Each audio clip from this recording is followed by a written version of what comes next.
Salam les filles, j'espère que راكم كامل bien. وبخير اليوم un nouveau sujet, un nouveau topic. اليوم nous allons voir les mycoplasmes génitaux. So, keep watching. Alors, les mycoplasmes génitaux, ce sont donc les agents pathogènes des muqueuses qui vivent en parasitant les cellules épithéliales. Ils font partie du microbiote de l'appareil génital féminin jusqu'à plus de 50% chez des femmes asymptomatiques. Ils sont aussi trouvés dans l'urètre mâle.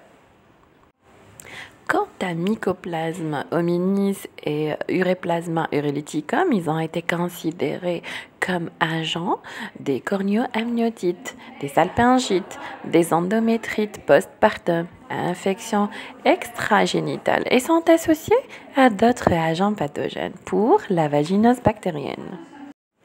Comme vous savez, Mycoplasme hominis, c'est un producteur de maladies inflammatoires pelviennes plus des urétrites. L'uréplasma uréliticum, c'est un agent de l'urétrite chez l'homme. Les mycoplasmes génitaux, quant à eux, ils sont cause d'infections génitales basses et hautes et aussi des endométrites et salpingites. La recherche des mycoplasmes génitalium par PCR doit être associée à la recherche de mutations de résistance aux macrolides. Donc, le diag se fait sur PCR en temps réel, préférentiellement au premier jet d'urine chez l'homme et autoprélèvement vaginal chez la femme. Bien sûr, on doit examiner le couple ou les deux partenaires.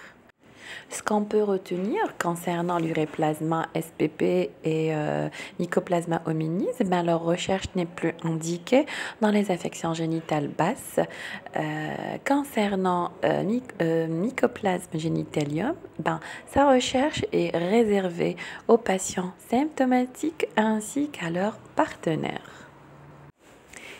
Les bactéries ubiquitaires responsables d'infections respiratoires et urogénitales, qui sont les mycoplasmes, sachez que ce qu'il faut retenir est que le mycoplasma génitalium, il est responsable d'IST.